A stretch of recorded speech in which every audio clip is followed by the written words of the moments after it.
Welcome, everyone. Happy January 20th, Inauguration Day.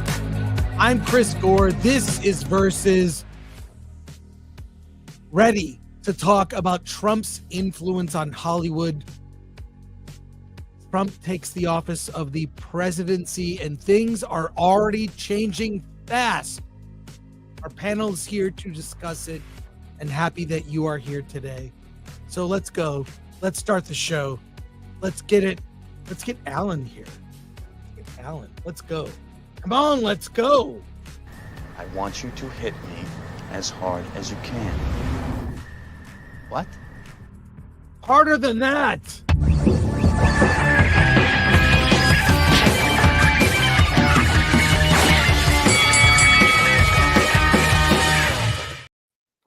Hey, everybody. How's it going? Fantastic. It's a great day. I love the enthusiasm. I love the enthusiasm. Everyone, would you introduce yourself? Oh, Robert. Oh, Happy birthday, Robert. big boy.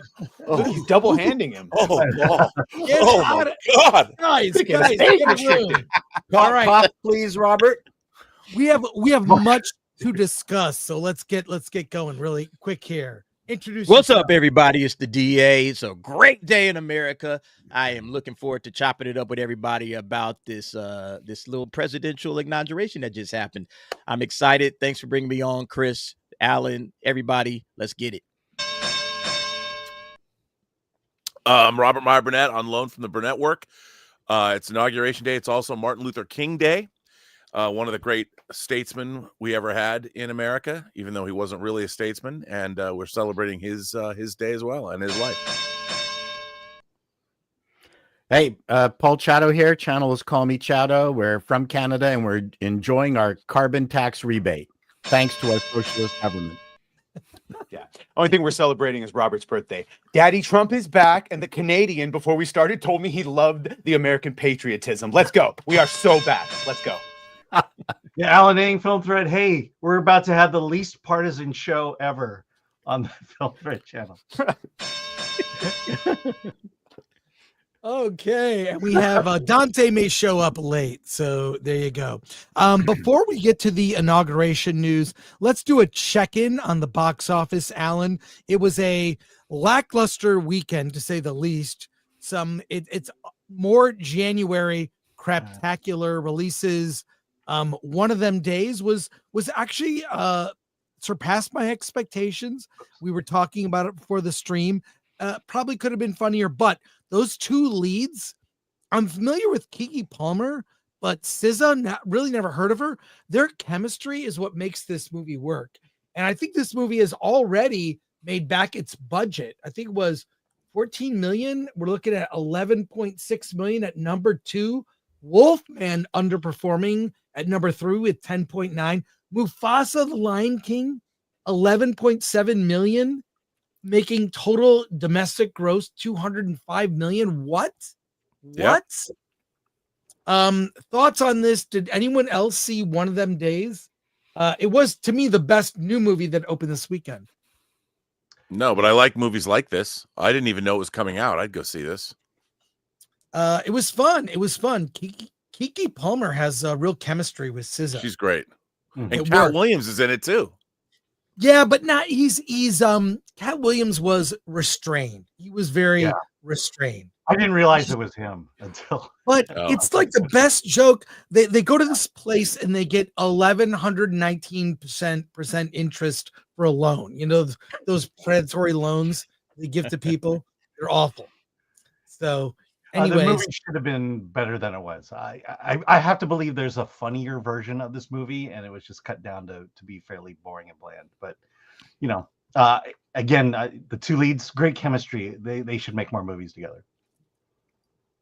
yeah, so I don't know. It is what it is, but it's a weak weekend, and it's also like the releases are pretty weak until we get to Captain America, and we'll talk about that another We should time. also bring up the fact that we've been talking about Better Man for a very long time, and it dropped another 76%. Oh, really? We have zero influence over people. Wow. But I will say I have been hit up on X and various other channels, and people who actually took our advice and saw it actually liked the movie. The only person whose opinion is valuable on the internet is Critical Drinkers. That's the I only think he one. liked it. No. He liked it too. Did he? Yeah. Yeah, So I did believe he Gary. liked it. Yeah, Gary We all liked liked it, but no one knows who Robbie Williams is. And so I've tried to get people to go check it out, but musical plus you don't know who Robbie Williams is unless And a you know. monkey. How And the else? monkey I thing have a confuses question. people. How else could you have marketed it better, man? Like, what was a better way to market that concept? I think that was the main thing. Is the marketing failed? Yeah, I the only totally thing I agree can with think of is you lean into the fact that it was directed by the guy who did The Greatest Showman. Yep. Because Chris and I talked about it. The only way we could have done it is just say, trust us. It's a good movie. Ignore everything you know about the movie and just trust us and watch the movie.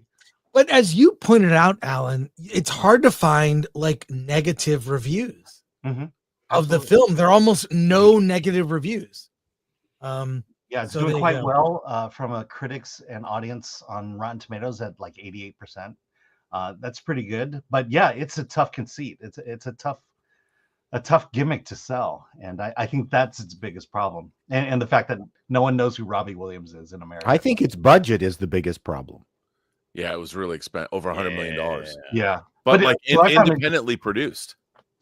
Yeah, Yes. in fact, it's a Chinese financed movie as well, and I get the feeling the Chinese really don't care about box office as much as we think they do, but I'm pretty sure the Chinese gave them a lot of money to make this movie.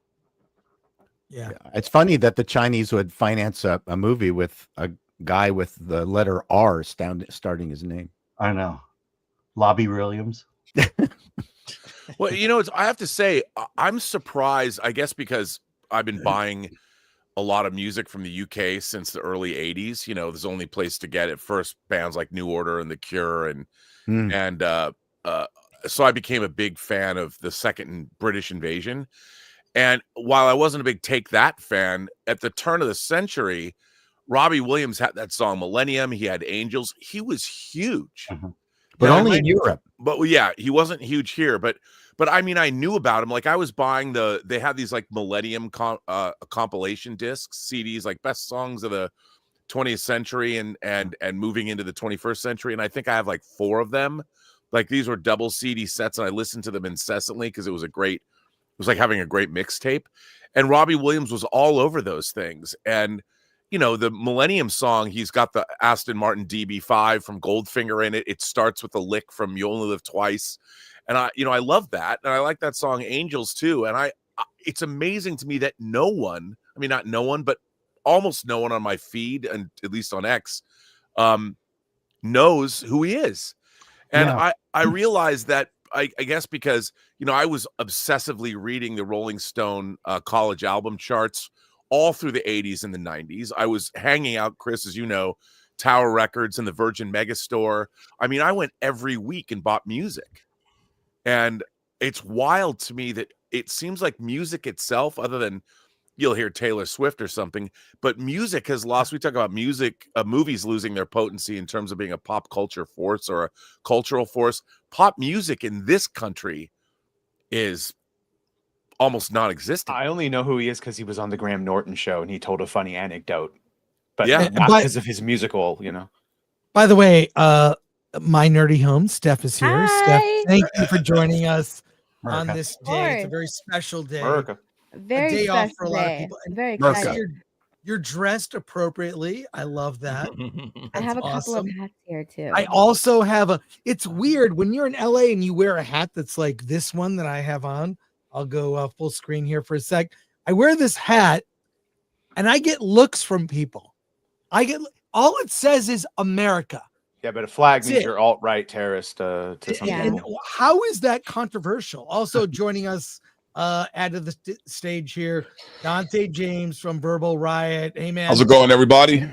good to see you. Happy Inauguration Day. Happy coming in Inauguration hot. Day, bro. So are you saying the American flag has replaced the Confederate flag? I hope It's not. weird. It gets really, Yeah. I can tell because I I walk like I've talked about this. I walk 5 miles a day in my neighborhood. I say hi to everyone. I say good morning. I say hello, or I nod my head. When people see the hat, I mean, most people will say hi to me. They're nice. There is one type of person that scowls and will not even look me in the eye. Chris, why do you think your Halloween costume was so disconcerting? Were you walking around in like a MAGA hat, No, essentially not trapped? Yeah, but it could be It's an confused. American hat, Yeah. and it's no But who looked at surprise. you so disconcertingly? Well, No you can surprise. be people have been arrested in the UK for walking into one of the city protests with the English flag. It's crazy.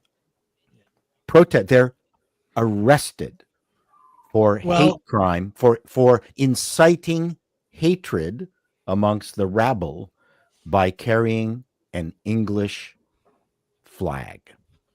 Wow. That's crazy. I know. They've been teaching us over the last 8 years that America's all bad. America's a terrible country. It's always been evil and racist and all of that stuff. Not a good idea. So if you have the children. nerve to put an American flag on your chest or on your hat or something and say, "Hey, I actually love this country," then somehow you've become the bad guy. Which is insane. Imagine thinking that patriotism is controversial and that it's weird. It's not left or right. You know what I No, mean? If it's you're really not. patriotic, I don't get it. I know we're not there yet, but I mentioned this before we started. As a Canadian, for many years, we've always been kind of offended by American jingoism. Seriously, because Canada has never been a very jingoistic country. But I really liked what Trump had to say. Yeah. We'll get to that. We'll get to that. And Dave Chappelle too. Well, except for the last joke, but yeah. He made a funny joke. Oh, sorry. Okay. Let's LA is still on fire, folks. Oh no. Hey, Gavin Newsom, I just lost my home. Did you plan this lab grab on your own?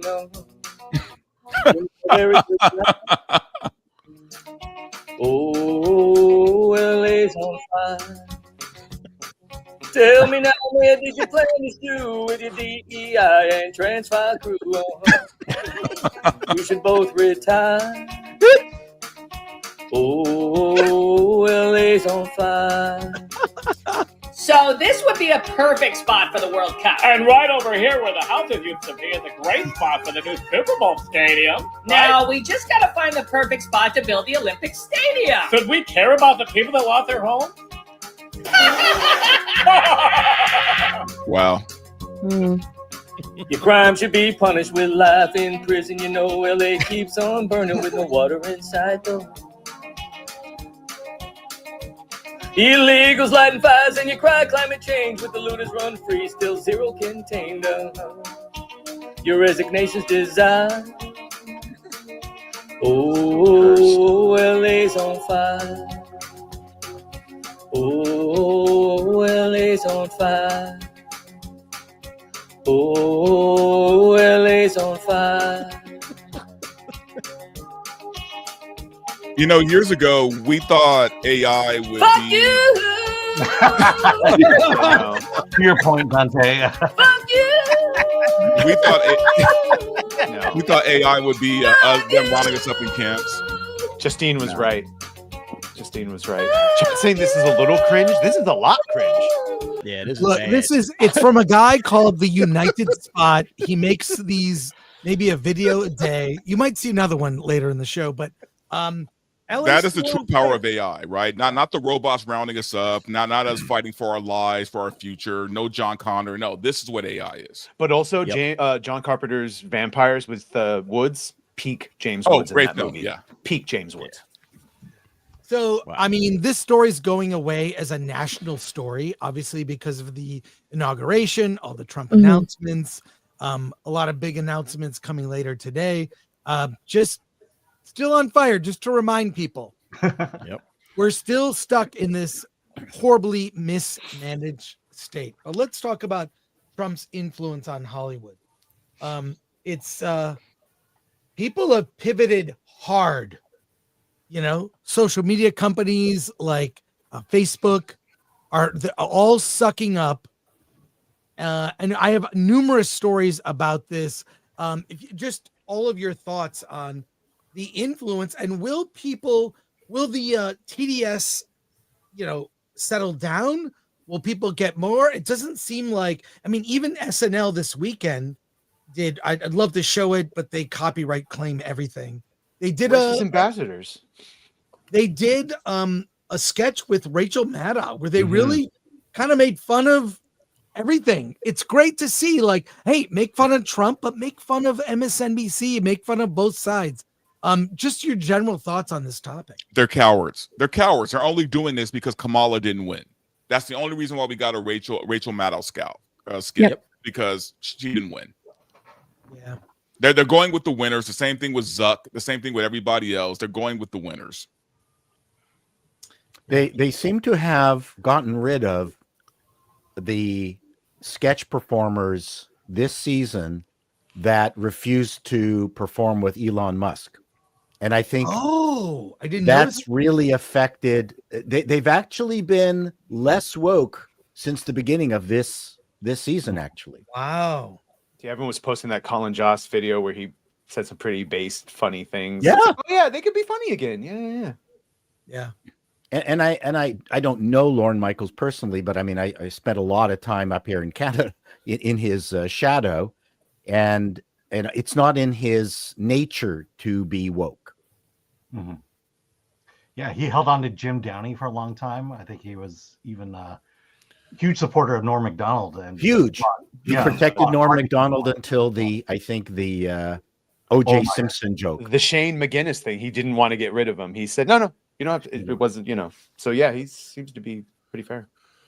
I just hope that we can see, look, America spoke. America gave us a mandate. And rather than, why don't we all jump in with both feet and try and make the nation a better place?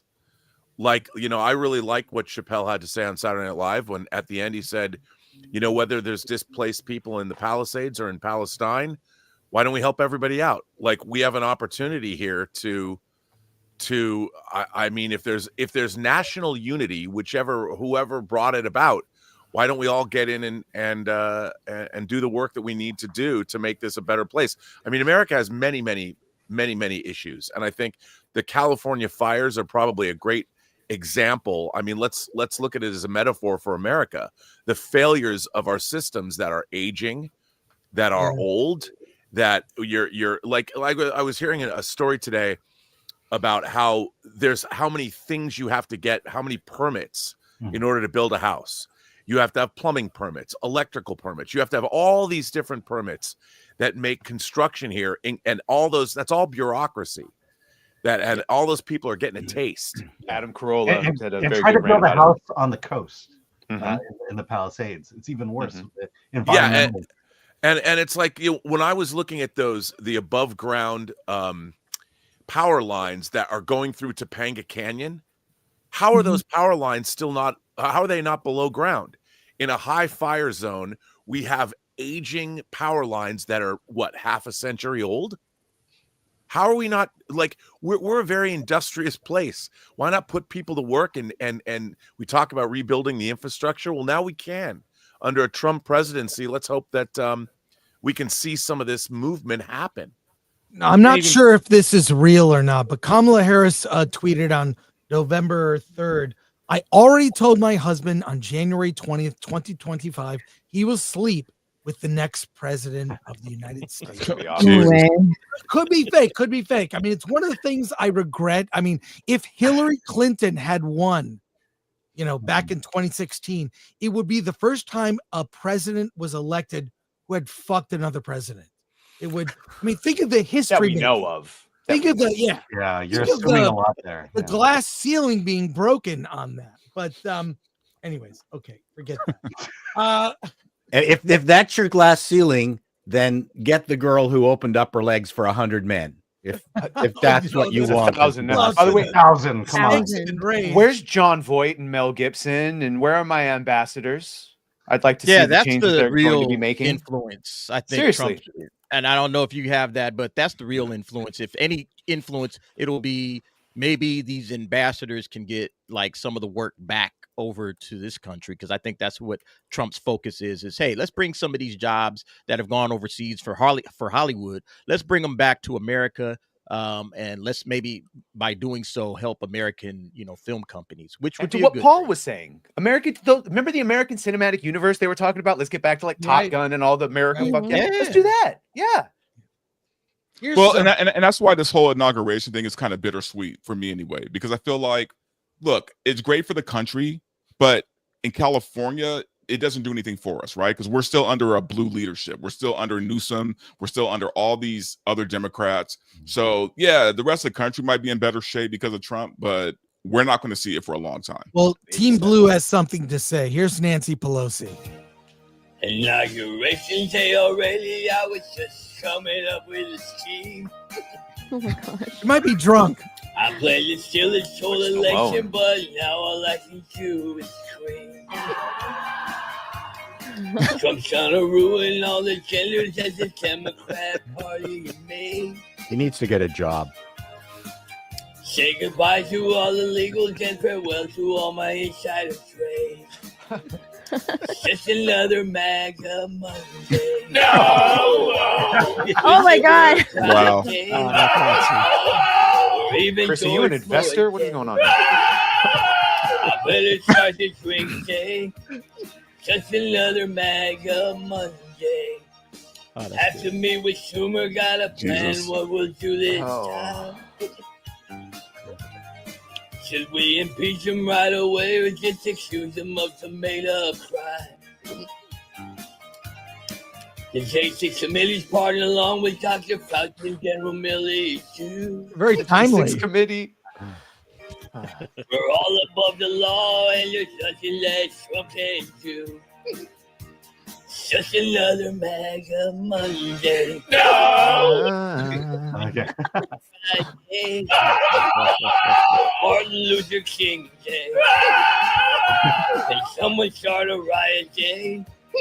Just Jesus. another MAGA Monday. I feel like we're in like 1997. I just want Yeah. to say that my Hungarian actress Aunt Monyo looked like a 1920s flapper, and that's what she did with her eyebrows. She shaved off her eyebrows and then penciled them up like way up Like here. divine. That's crazy. She was my favorite relative. She was absolutely wonderful. This is interesting. I mean, Oh, can I say Hollywood's- one more thing? Sorry. Remember back during Trump's era, his first go round, who was the big meme artist that was doing similar stuff? Do you remember who it was that was hugely popular? No, I don't. Randy Rainbow. Oh, that's right. I mean, I His would stuff get was his pretty good. feed constantly. Has he disappeared? I haven't seen or heard from some of his stuff was pretty funny, but It was pretty funny. Yes. I'm gonna do a welfare mean- check on him. during the Trump presidency, I mean, he was largely ignored in Hollywood, but Who? Hollywood ignored Trump. Yes. But, Yeah. like pretended he was non-existent.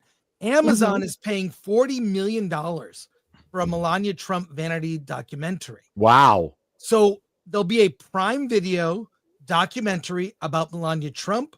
And when you look at a lot of these things, a president comes in, there are documentaries made, and then movies that involve a president character in the movie is kind of modeled off the current president. So does this mark a shift? Are we going to see, some that are some presidents or that are Trump-like at all, but not mocking him? What do you think? If they do, it's still going to be in a mocking manner, honestly. Yeah, I don't think that I don't think that the shift is going to happen like overnight. There's still a lot of wokies in Hollywood. Hollywood is still weird. So they'll either not have a character that's like Trump at all, or if they do, it'll be him. It'll be like a character like Trump, who wants power and wants to keep, like, he'll be viewed in like a bad presidential way, like he wants power, he wants to keep power, things like that, or it'll be in a mocking way. He'll be Well, a villain or mocked. As a comedian, I would say Trump should still not be off the table for parody. Like every Oh, right. scene, Yeah, no. everything should be available. The problem is that the mocking that we have seen so far has been substandard and not funny. That's really ultimately the issue.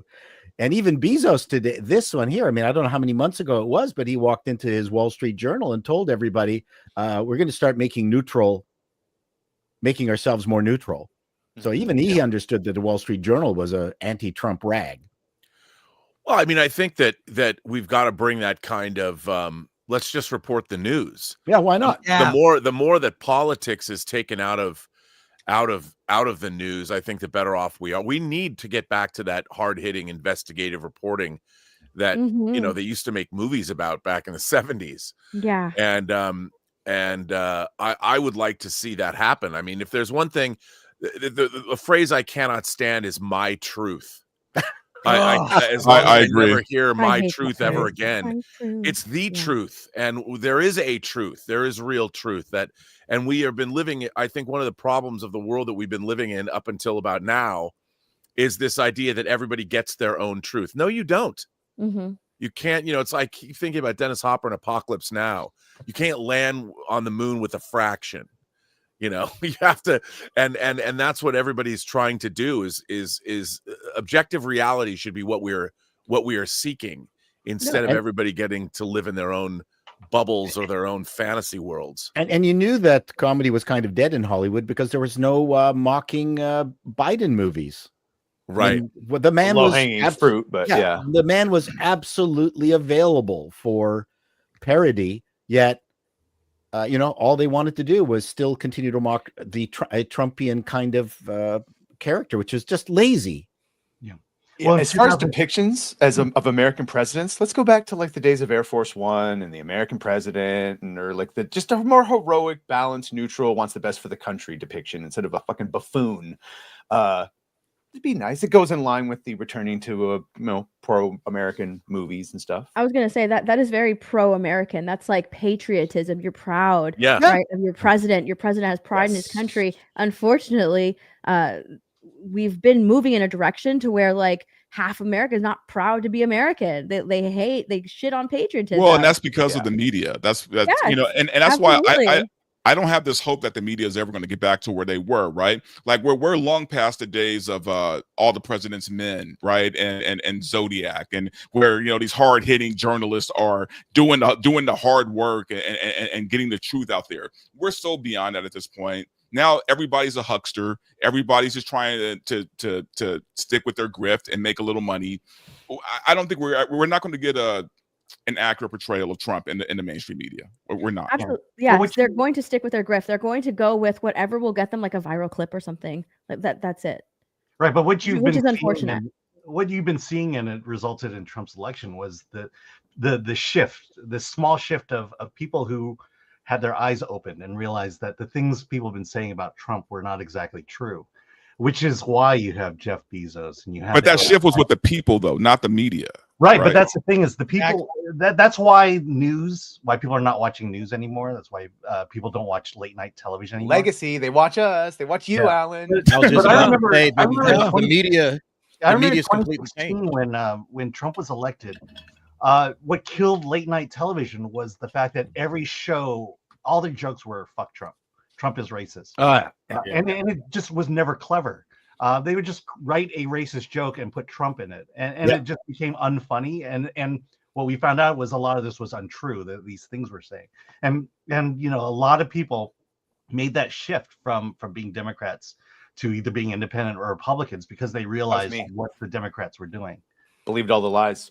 Mm-hmm. The more and more the American people have checked out of mainstream entertainment, they have to change. They have to change because people aren't going to movies. They're not showing up any longer. And the same thing goes for the media. They saw that during the election when everybody was watching everybody else except the mainstream media. And then suddenly MSNBC, they started to see their contracts getting cut because nobody's watching us. All right. Why are we still paying Rachel Maddow and Joy Reid all of this money? Like nobody's watching them. So let's go ahead and cut those salaries. Let's start canceling shows. CNN is trying to moderate. You're starting to see the influence isn't really coming from from Trump necessarily. It's coming from the American people who are tired of the bullshit. It's like, all right, I see through it now. You guys have been lying to us. The one that I catch everybody up on all the time is the verifying people. Like, you show people that clip, and that wakes everybody up immediately. It's like, holy crap, I thought that he really said that. It's like, no, you didn't watch the whole clip. Yeah. Now go back and think about everything else the mainstream media told you. And now you're starting to see what we've been saying this whole time is that Steele they've dossier. been lying to. Yeah. What's funny is like the people that are so entrenched in wokeism, they're so woke, there's no turning back. They still believe that he says that. It doesn't matter what you show them. It doesn't matter what you prove to them. They will still believe it. And it's the same reason Disney won't stop. They'd have to admit that all of their ideology was wrong and that they got suckered big time. And that's something that they're not ready for. They would have to have like this crisis of conscience, like, oh my gosh, everything that I believe in is a lie. It's wrong. And I think that those types they're not ready for that. They're not ready to have their eyes open like that. And it's so funny because like I speak from experience, because the very first time that Trump ran, I was watching all of this like legacy media stuff, and I was like, oh my gosh, I can't believe that he's, making a mockery of our American system, and this is crazy. And then I started I was like, you know what, let me look into this myself. And you saw everything they were saying was wrong, and you just have like this light bulb go off in your head, and it's like, wow, okay, so they're actually lying. Like you start watching all of these videos and realizing, oh my goodness, everything that I'm believing is wrong. And you have to come to like this acceptance to where you fully understand that everything you're being fed is almost like it's a lie, it's propaganda, and you have to accept that. And I don't think that these people are ready to accept that. It's so funny because me and Carrie, we have like the same exact story where we're just like, wow, we just woke up one day and decided, you know what, let me just look into this. And then that's all you kind of do now is your own research. And these people don't do that. They don't want to do that. I think a lot of people are doing that now. And I said this on George's show earlier, and I think I should say it now too. I think there is some grace that we need to extend to people, right? I totally agree. It's easy to say, you were this way before. It's like, yeah, guess what? So was I, right? Better, Dante. I went from TDS to voting for Trump. Right. So I had a journey that I went on when it comes to this stuff. And I think a lot of people do. I look at somebody like Anna Kasparian, right? I think her journey is legit. I think it's genuine. I think she realized, like Steph says, she woke up one day and realized, maybe I've been coming at this all wrong, right? Like maybe I'm the problem. Right. And some people have to come to that and to get to where they are. And I think, yeah, don't get me wrong, there are phonies. There are a lot of phonies today, especially a lot of phonies at the inauguration right now. Have you been following the story of Lindy Lee, the Democratic fundraiser? Yeah. I don't know that. She's the one who created. She's the one who put together the Nerds for Harris. That whole Linda Carter thing. Oh, okay. And she raised millions of dollars for the Democrats. And after Harris won, there was this realization of, Harris spent $1.5 billion. You mean after she lost? And she spent $1.5 billion on her campaign, and there was no accounting for where that money went. And that lady found out that she was kind of accountable to the people who gave her money to tell them where that money went. And so she tried to go on news to tell the story, and no one on the mainstream would do it. So the only place she could go to was Fox. And her story went out, and then she started just getting railed on by Democrats, being called the W word, the C word. She was a Chinese spy. And it got to the point where she just gave up, and she actually began raising money for the Trump inauguration. But the thing is it was all about the way she was treated, and realizing we all come on board at different spots, right? Yeah, right. And that she realized that being a Democrat and being such a hardcore Democrat was like being in a cult, and that her eyes were finally open to what was going on. Well, because that's what it is. I mean, it is a cult, and look, even the people who right now today who are liberals today, right now, this minute, they're probably going to come to some eye-opening, epiphany, maybe today, maybe, next year, who knows? The thing is, though, I think if people are willing to change, we got to kind of give them a shot. to change, right? I mean, I'm not talking about these celebrities or a lot of these phonies who, you know, they're doing it for the clout, they're doing it for basically their own ass, right? Especially so they see where the wind is changing. Yep. I get that, but I've heard a lot of, you know, Republicans, a lot of conservatives say some pretty cringe shit when it comes to people who are, you know, at least trying to be open-minded about this. Switching topics for a second. On Saturday, this past Saturday, the Gen Z generation experienced their version of 9/11. TikTok was banned. TikTok was banned and then quickly reversed. And I got to think that, like, and we know the reasons, right? There's too much Chinese influence. They have 90 days now, according to Trump, who reversed it, that they have 90 days now to get the Chinese influence off of. Now, for those, I think maybe 2% of our audience watching are Gen Z, but TikTok are these very, very short videos, and they're videos that a lot of people watch while they go to the movies. Yeah, what's TikTok? It's horrifying. TikTok. Yeah. So I have found what I believe to be the greatest TikTok ever. It's a short video. It relates to Star Wars. I want to share it with all of you. And let's just watch this real quickly. It uses a thing called Stitch.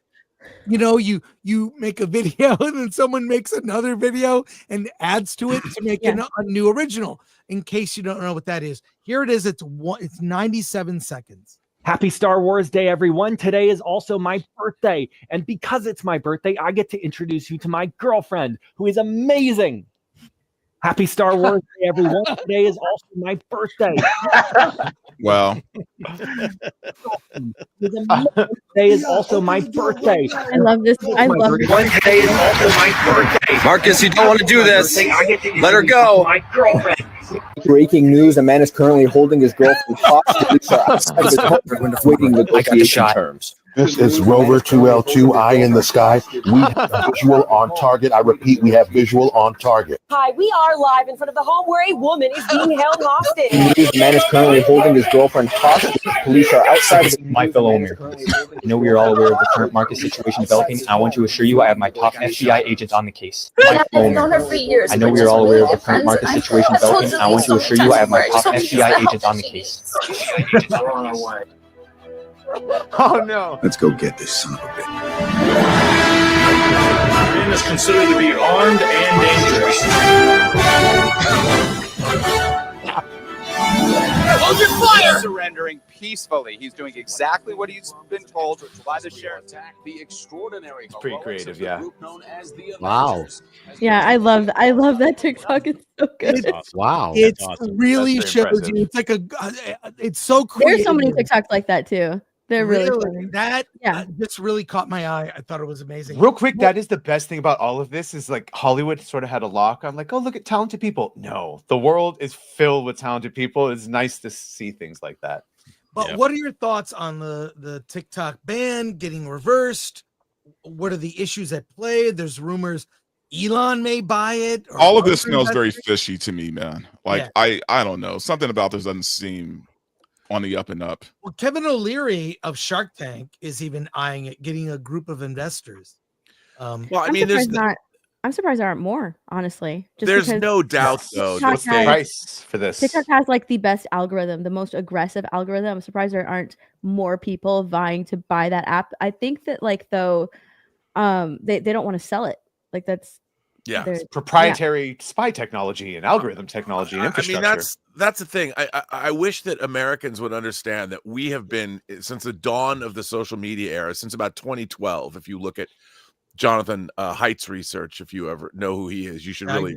He's great. So he'll tell you by 2012, smartphones had filtered down from the people. I mean, they were expensive to buy, but once kids got their hands on smartphones in essentially 2012, society started to change. And if you look at people like what Yuri Bezmetov talked about in '84, the Canadian interview where he talks about how to influence and capture a generation, we have had bad actors utilizing algorithms every single day, 24/7, to get into and infiltrate our culture in ways that were designed to take it apart from within. And those of us on every level. And those of us who praise and live with freedom are the most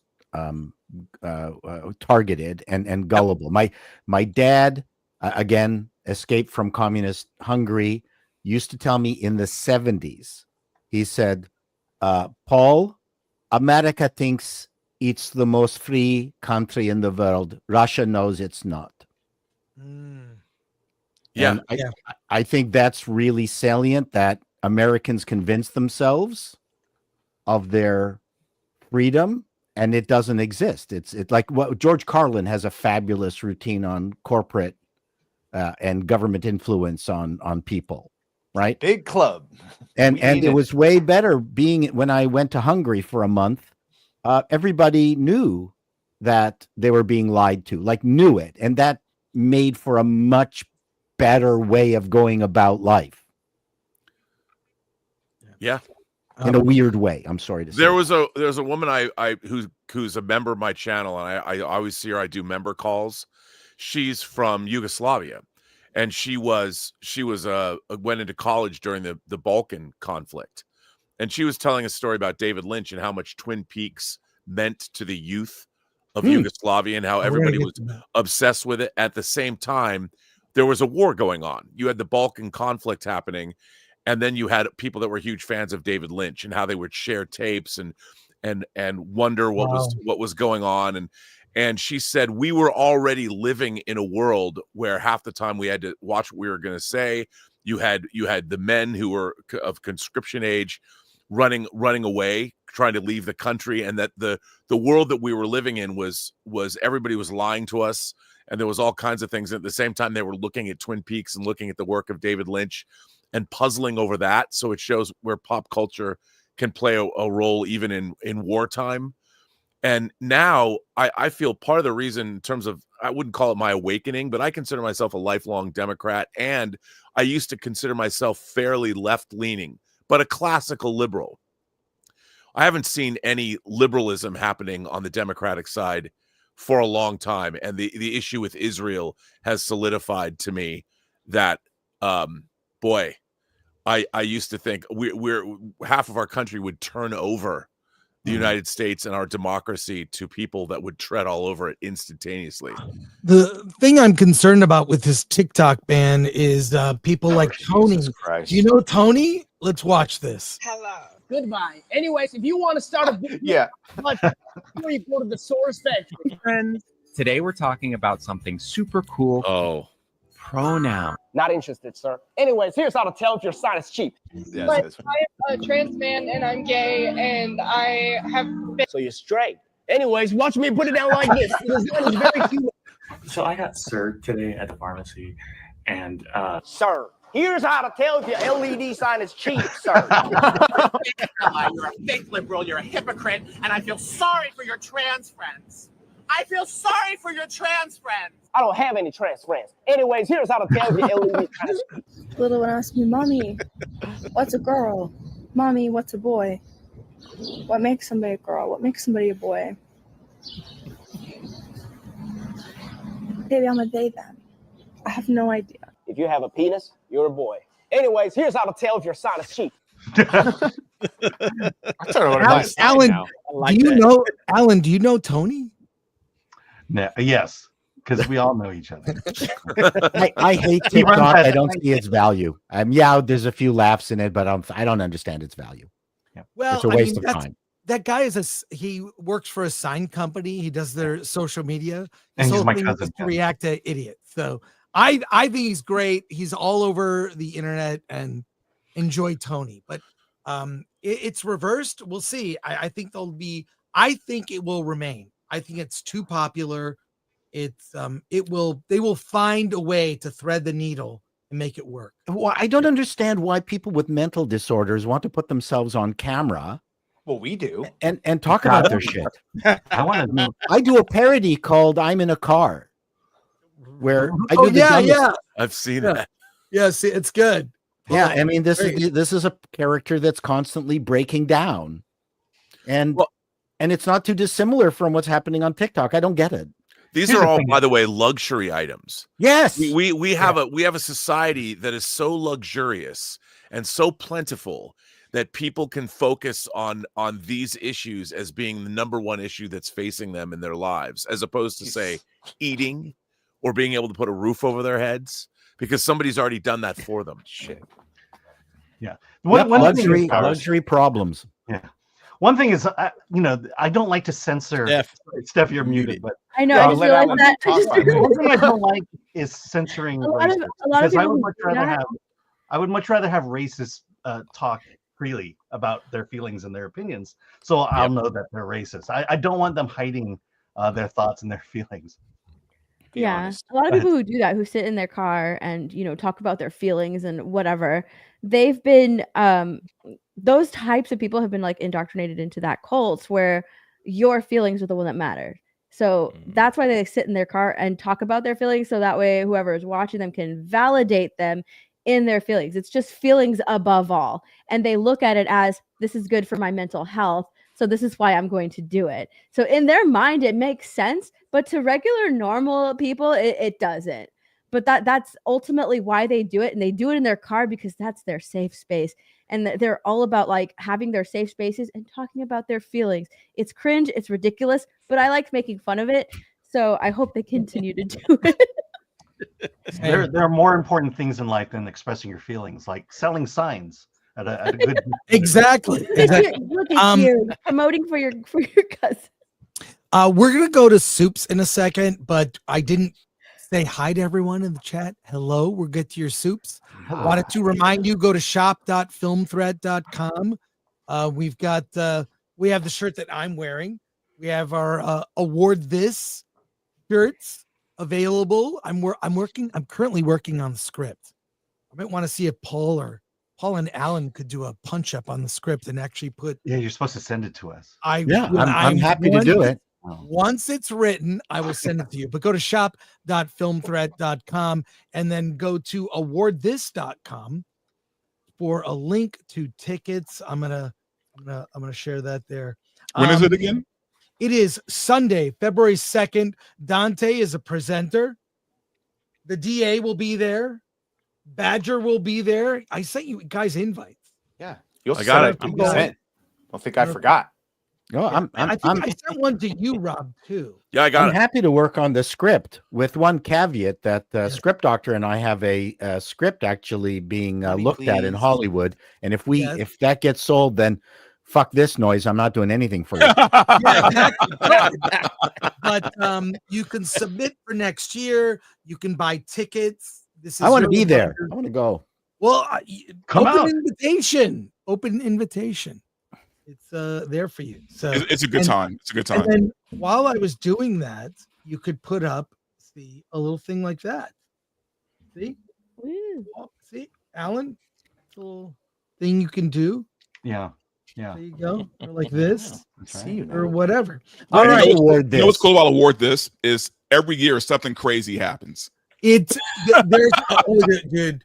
Something crazy always happens. So there is a bit that we're gonna do. I'll have to tell Paul offline because Okay. he will be able to write it better than I came up with a concept that I think will be very funny. We'll see. We'll see how it goes. So, all right, let's get to soups here real quick. Badger, if you would. Yeah. A lot of people waiting here. Nick from Echo Base Network, shout out for 10. On this great day of history, I declare R&B is the best of the left out there. Happy birthday, Robert. Well, it's because I'm open to everyone's points of view, I guess. Thank you. I really appreciate that, Nick. But you're Nick and old, the coach. You're Great old dudes. school. You're old school, I think, Rob. You're old school lib, and that's great. Like there's so many, look, I don't know, you're like a liberal from 10 years ago, or maybe even longer. Yeah, I'm like Rob. I'm 20. I'm Yeah, almost like exactly the same as Rob. We've talked and we sound the same. No, I think we all come from that old school like 90s kind of liberal where we fought for things like no censorship. We fought for like legalized weed and gay rights. And, not censoring video games. Like we fought for shit like that, man. We didn't fight for whatever the left fights for now. So. Remember, it was Al Gore's wife Tipper that started the PMRC, the Parents Musical Resource Center. Exactly. She tried to ban the 2 Live Crew. That's right. Yep. Then Darling Nikki was suddenly that was something. And you know what's funny? Oh, for all of everybody that wants to talk about the rights of things, I mean, what about like OnlyFans and the exploitation of women? No one ever comes out and says anything about that. You know, it's like we're trying to ban TikTok, but everyone's like OnlyFans is cool. Well, I mean, I have one caveat to my liberalism that I am for segregation.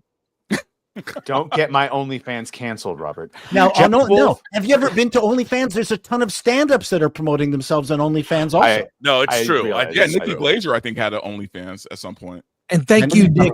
And Cummins, that woman who had who did Two Broke Girls, she does tons of stand-up on there. Yeah. Well, because I guess OnlyFans originally started as just like another social media platform, and then it became like this porn hub. Yeah. So by the way, can I just point out on Twitter right now, it's posted 1 hour ago, a guy named Holden Kulota says President Trump has UAP disclosure executive orders ready to sign. Dr. Stephen Greer just met with Trump officials in DC. I've seen the drafts, they're real. UFO crash retrievals, anti-gravity, telepathy, reverse engineering tech, and Trump to reveal everything. Dude, we all know it's a thing. Wow. We know this is real. Like day one, he said he would disclose that, and he would disclose the Kennedy tapes. Yes. Said we can handle it. Coulthard's it's about to get real. Story about to get fun. People this past weekend. It was really interesting. He also promised the Epstein list. Let's go. He did. Let's go. The timeline. We're gonna find out mutants exist. We're gonna find out all kind of crazy shit. No. What he meant by Epstein was the Beatles manager. Right. Bernie Epstein. I called dibs on being Wolverine. Jack Wolf for $4.99. 3 weeks ago, I told you Mufasa would make more than Little Mermaid, and you all said no way that'll happen. You were all wrong. Okay. I said it was gonna make money. I just want to go on record. Jack, you win. Jack wins. Yeah. Who knew that Disney would force their way into a bunch of theaters, pushing out Sonic 3? Spidey Sensei 72 up for 5. I heard Doge fired Vivek. Yeah, really? I'm not sure if that's true. So I guess they really don't like DEI hires. They also said that they would do their job and then leave. So maybe he contributed what he was going to contribute and he left. Yeah, and he's going to run for governor of Ohio. Yeah, there you go. He might have resigned. I think the full story isn't out yet. Yeah. Pilgrim Media for 2. Florida death metal is the way forward. Thank you, Pilgrim Media. I've never heard of Florida death metal. Well, bro, it's time to get on it, dog. I know Finnish death metal. For 5, M for 5. Any advice on how to deal with a sister who suffers from TDS and cut communication with the fam? Well, if they cut communication, how would you deal with her? She has to find her own way, man. She has to find her own way. Find her own way. You got to send her a list of there's montages of the things horrible that he said, and then the 10 seconds before and after he said the things that make them not horrible. So she has to find her own way to that. Yeah. Yeah. Any advice? We know Alan and I, we've met in real life, but honestly, you need to get the people upset. This is what I do with my dad. Slow exposure over time, and then get them upset that they were lied to and the things and institutions they believed in actually were used against them. Anger will break through a lot of conditioning. So you will not convince them. They need to come to the conclusion themselves. So there's two things. Number one, people don't argue over the facts. They argue over the commitment they've made to the fact. Emotion. Yeah. That's really it. So if they spent a year telling everybody XYZ, then it's going to be very hard for them to walk that back. And then the second issue is how many friends they're going to lose by agreeing to this. Because if you know anything about transactional analysis, you have to believe in the catechism 100%. You can't just go, well, Trump did this one thing right, because you're excommunicated. No, you can't do that. So those are the two issues. You can't bring up politics at all. Like, if you do reach out to them and talk to them, you can't bring up politics.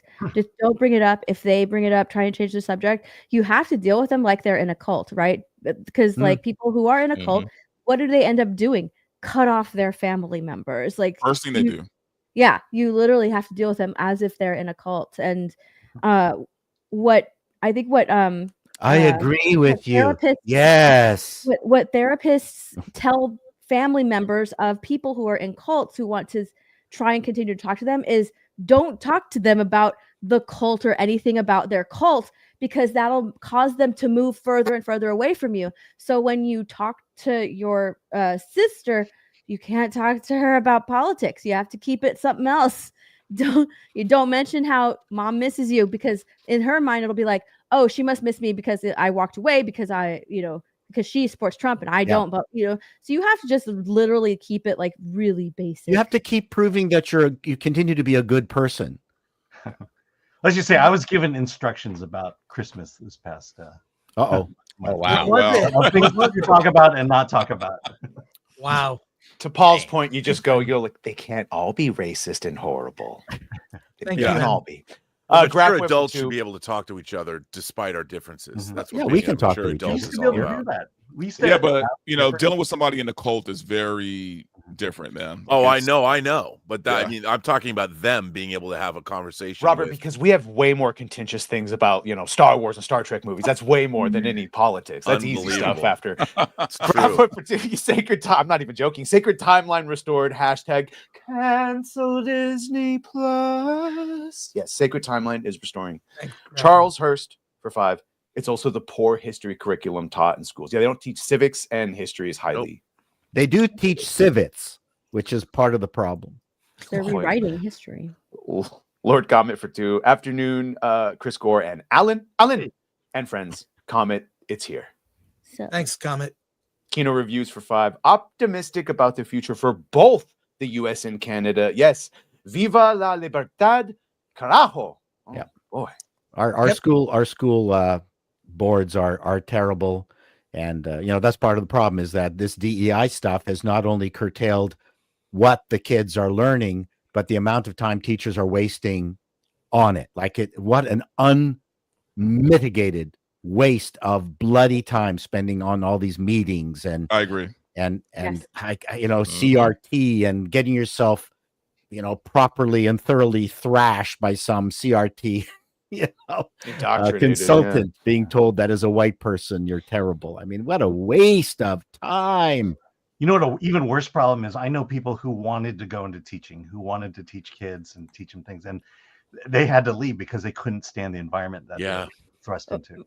My entire family, like they're teachers. My grandma had 7 daughters. They all went into education, and they all retired within the last 10 years because of that shift. Because of that shit, they didn't want to do that.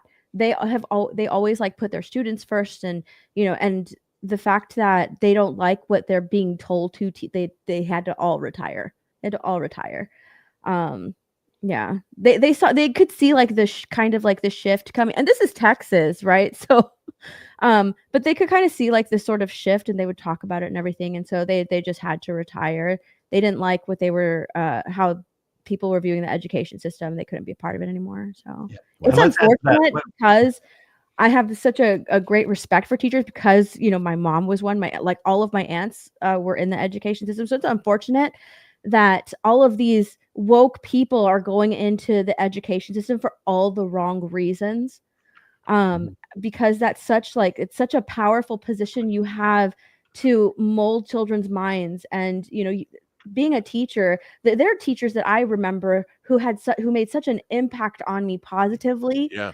And these teachers aren't having that sort of impact in their students because they're going into it for all. They think they are. They think they are. Yeah, they think they are. But ultimately, the kids are going to grow up and start to resent them, and that's not what you want to do. Well, not just present them. Can you imagine if you were kids spending all this time in school and then you get out into the real world and realize you were taught nothing? Yes, that's nothing that's going to help you in real life. You were taught nothing for 15 years. Oh, yeah. You're gonna like this one. California spent $128 billion in education. That's $24,000 per student. Wow! Just give them the money. I know. Yeah. And then teach them to invest. I disagree with learning important things, because at Oberon College you will learn about feminist glaciation, and that's my schooling was a bunch of work papers, worksheets that I went through with little to no explanation. I had to do it all myself afterwards. Well, Jane Doe. Sorry, I'm just to say, in Ontario, they're trying to get certification that every teacher has to be DEI certified. They're trying to force that through now. And one last thing. What does that mean? One last thing. I'm old enough to remember the smell of the freshly mimeographed paper. Oh, ditto paper. Yeah. I love that. Yeah. That was mimeographed. Yeah, Here we exactly. go. Before your time, Yeah, but that smell was great. Yeah, I was the Gestetner person in school because I was the nerd. I also was the one who threaded the 16 millimeter Bell and Howell projector, because I was the only one who could do it with a. Yeah, man. I got a little AV department, man. Whoa! I have to look up what mimeograph papers. I did AV in my senior year of high school. Wow, AV was That's great. right. It was around movie projectors and cameras. And it got you out of class. No, Yes, I loved it it. did. Exactly right. Yeah. Will Paul Chatto please come to Mrs. Edwards' class and bring the 16 millimeter movie on internal hygiene? Thank you. I learned how to splice 16 film. Yep. With that. Yeah. Look up Ditto machine and you'll know what. Or Gestetner. Look for Gestetner machine. I was gonna say, remember when DEI made us get rid of blackboards? Did they? I found a video for all you young people. I'll put it in the chat. Okay, let's. Yeah, please. I'll share it. The last super chat here. Yeah, Jane Doe for 1999. Trump has a wonderfully diverse cabinet, and so did old time Hollywood. 47 all the way, every day. No DEI, no anti woke, no piracy. My unique thought for the day: I will not be silenced. I don't know about the music here. Yeah, and Trump hasn't appointed a real Asian yet. We'll work on it, Alan. Yeah. Isn't Vivek an Asian? This is a great video, by the way. It's 6 minutes. I don't know that we can play the whole thing. It'll show you the beginning of it. Before printers, copiers, and cloud computing came to define the way we share information with others, we copied pages one hand crank at a time. I have those encyclopedias. Yep. Oh my God! Look at that. On carbon paper. There were two types of similar but not identical drum-based machines: the mimeograph and the Ditto machine. Ditto. These two machines were competing technologies in the copying business in the 1950s and 60s. Mimeograph machines often are mistaken for Ditto machines, and many do use the names interchangeably. I like the fashion. The fashion back then was pretty on point. All right, that's good. It's in my history now. So there we go. Pivoting momentarily. Wait, I gotta wait. Oh, we got one more. Let's this badge. Scott Christie Jones, member for 10 months. Trump to announce an immediate invasion of France. I don't think that's true. I think that's fake. I'm press X to doubt. Fake news. Cool, but keeping with the Trump inaugural news, Alan, you put this topic in the inaugural celebrities. I find it very ironic. Snoop Dogg, who said, "Hey, I want nothing to do with this. If you go to the inauguration in 2016." No, he called other rappers Uncle Toms and Coons for going the first time or for. And then cut to the present. He's performing. Yeah. Now again, maybe he went on a journey. Maybe he went on his own journey and came. He went on a journey. Got to give him some grace. Got to give him some grace. Let him learn. I'll give him the benefit of the doubt. Maybe he apologized. There is no man with as much integrity as Snoop Dogg. Here we go. Here's our little photo album. There's Joe Rogan. He was there. Well, he definitely better been there. Along with there's Joe Rogan, Dana White, the Paul brothers. Of course. Pillars of society. But it is still the presidency. Oh and my the president God. is supposed to, lead all of America. So it shouldn't be surprising that once the president is elected, everybody rallies behind him. Yeah. Well, they did do that the first time. That's No, why it's they a problem. didn't. They're doing it this time. But maybe, It's refreshing, though. people, they learn the error of their ways. I mean, it's like we all have to get together and let's get something done, man. I hope so. Tim Cook was there. Yeah, there we go. Carrie Underwood sang "America the Beautiful." Oh, she did such a beautiful job. Yeah, she killed it. Yeah. A lot of the in The tech music industry. wasn't Make that working. larger, Alan. Could you make it larger? It's Yeah. barely The music wasn't working, and she's like, "I can just sing it," and she did a beautiful job. Yeah. It was amazing. Yeah. Yeah, she is. And then, let's see. Snoop Dogg thanked Trump for pardoning Michael Harry O'Harris, who founded Death Row Records. Let's see. Wayne Gretzky was there. Yeah, I'm not surprised about that. Caitlyn Jenner was there. Our premier of Alberta was invited. That up here, that has been very controversial. Oh. Is Alberta like super liberal? The opposite. Oh, okay. Alberta is Texas. Oh, okay. Nice. Then why was it controversial? No, I'm saying that because Trudeau wasn't invited. A premier from a province that is going around. What is it called? You're circumventing Behind your the back? order of things Over the head, or yeah. Yeah, went over the head. Yeah, that hierarchy. Yeah. Yep.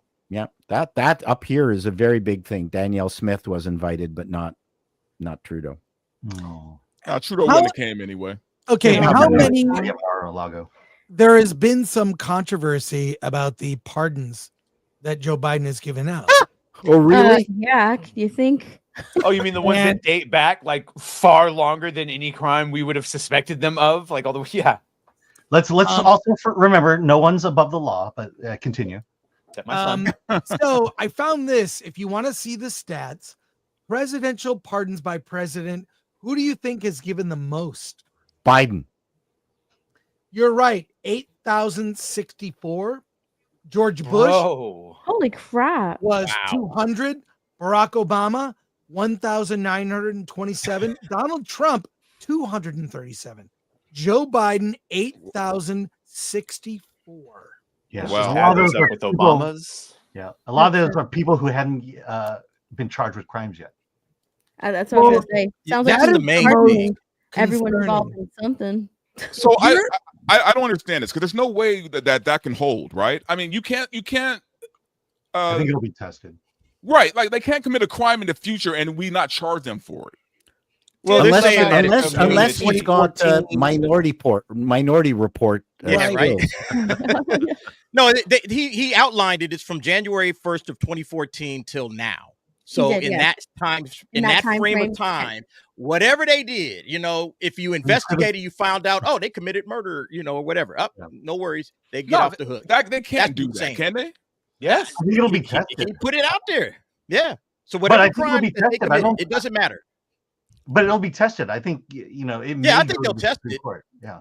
But now that becomes the question of, all right, how, what are the powers a president can really have? Like, can he say, somebody possibly has committed a crime? You know what but I happened want to in give him a pardon for it. By the way, do you know what happened in 2014? Because of the terms of service, but Schmishmain had a certain government overthrown backed by the U.S. Boy, what was he doing in 2014 over there? Yeah.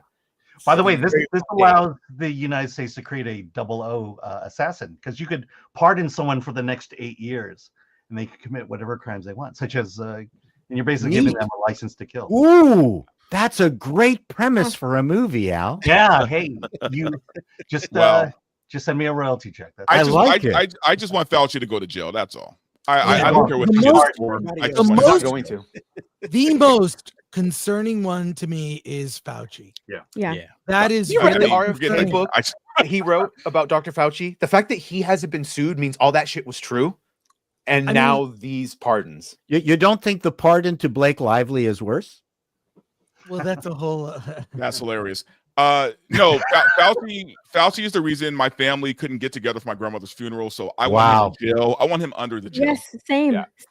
Yeah. 100% the Fauci. same. Well, the good thing about it is now they don't have Fifth Amendment privileges any longer. So they can't plead the Fifth. If we do an investigation to try to figure out, okay, what actually happened, they can still investigate it. They can still drag these people in front of Congress and make them testify, and they cannot plead the Fifth. So that's the one good thing about it. They would have tried to plead the fifth their way out of this. So we might actually get some answers as to what went down, from Fauci himself.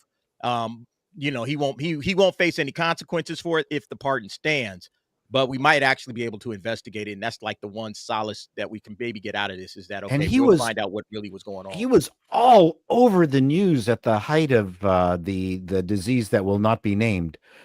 And what arrogance and narcissism he must have, knowing what we know now about him.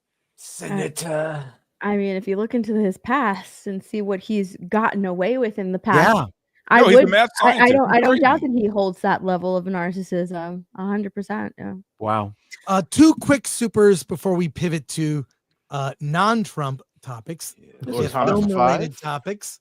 I'm a Gen X myself. I remember when we pledged allegiance to the flag of the USA. Me too. In school every morning. What did you think of Trump's speech? I liked it. I'll tell you, as a kid, I really wanted to go to Disneyland. I wanted to go to Cedar Point. And one summer when I was around 11 years old, my mom took me to Washington, D.C. I was so disappointed. I was so upset. Then I got to go see the Lincoln Memorial, the Washington Memorial, got to see all these historic sites. I went to the Smithsonian that had the model of the Enterprise there. Yeah. I mean, I already was just proud of my country. I was so blown away. It's one of the most memorable trips I took in my life with my mom and my sister, and with the original disappointment and complaining, and then having the time of my life visiting our country's capital. I loved Trump's speech because it reminded me of what I love about America. Positivity is back. He didn't really go after people. It was very middle of the road speech, and it was inspired. He really has become now a statesman. So do you think the Vietnam War is finally over in the United States and America can feel good about itself? No, but we can start to actually have the war. No, so I don't, Chris. But now we can start to actually do it. Those people will still scream, but we've got a solid 2 different sides. We're valid now. Well, the spooky DEI has been pointed out and failed, and Trump mentioned it. Because I think you've been fighting the Vietnam War since the 60s till now. Yeah, it really, I'll just say that his speech is the right tone. It's the optimistic vision of the future that when I saw the Enterprise at the Smithsonian as a kid, and what I imagined with a Star Trek, future, like that's what we need to aspire to. Anyways, yes, I love the speech. Rob, you want to say something? No, I mean, I feel the same way. I went to the Smithsonian for the first time when I was 12. I had the same experience that you did. I went to Washington, D.C. and I even saw Reagan came to Seattle, and I had gotten tickets because I was on our high school newspaper and stuff, and we went to an event where he was speaking, and it's interesting because I think that the institutions of this country, to believe in the foundational principles of America, you believe in the institutions, beginning with things like the Bill of Rights and our Constitution. These are foundational documents that make this democracy different than any other system of government the world has ever seen. And it can still work very, very well. But we need an educated, healthy population that understands what government they're living within and why this country is so spectacular. And by the way, you read about student protests and the things that are happening on campus universities, like in terms of, say, Gaza. All of these are financed by hostile organizations to the United States. It's money that's come in from hostile bad actors that have gone a long way toward brainwashing our college population into hating this country, while at the same time they're enjoying the fruits of it. and it's deeply hypocritical, and Oh, we it's a have hypocritical to. ideology, 100%.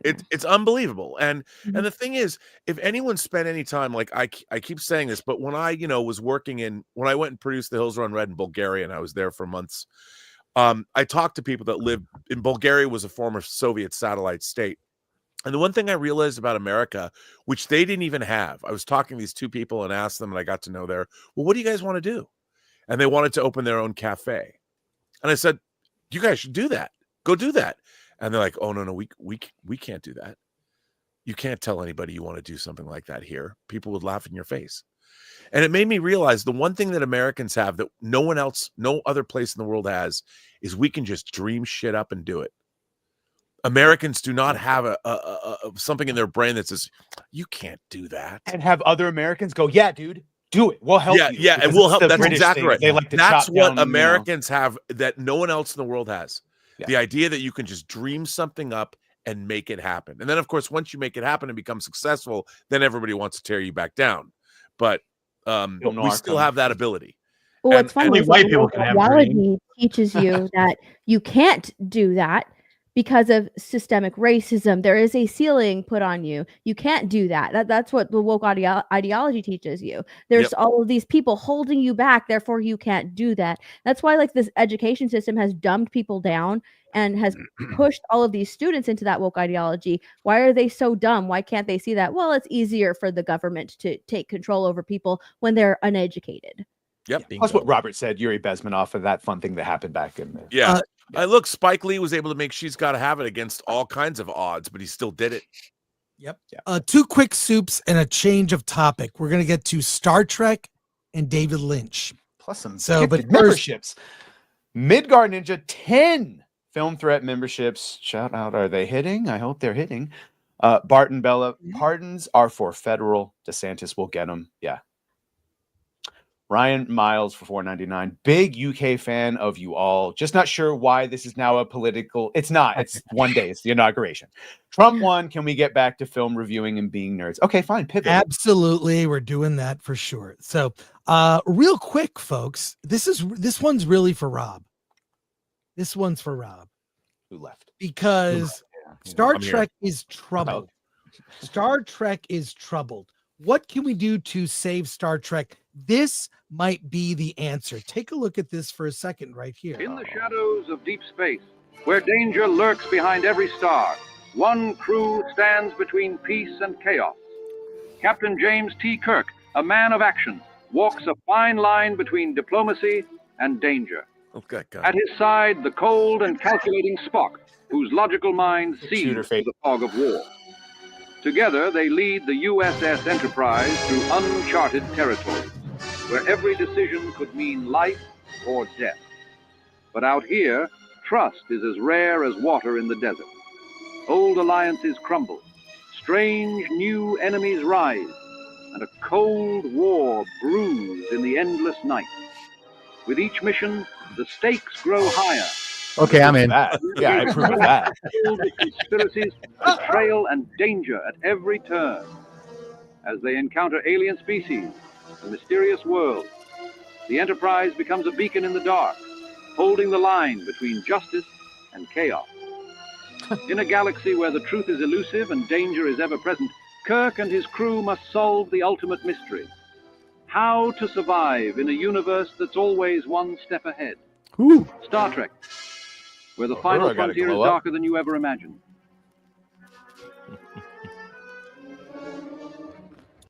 Obviously, AI generated from abandoned films. It's a great way to show maybe a like a lookbook or whatever. I mean, the series Star Trek continues, Rob. Yeah, love it. You're all familiar. I played a bit part in one episode. Yeah. I saw the sets. Amazing production. Is this maybe how Star Trek gets saved?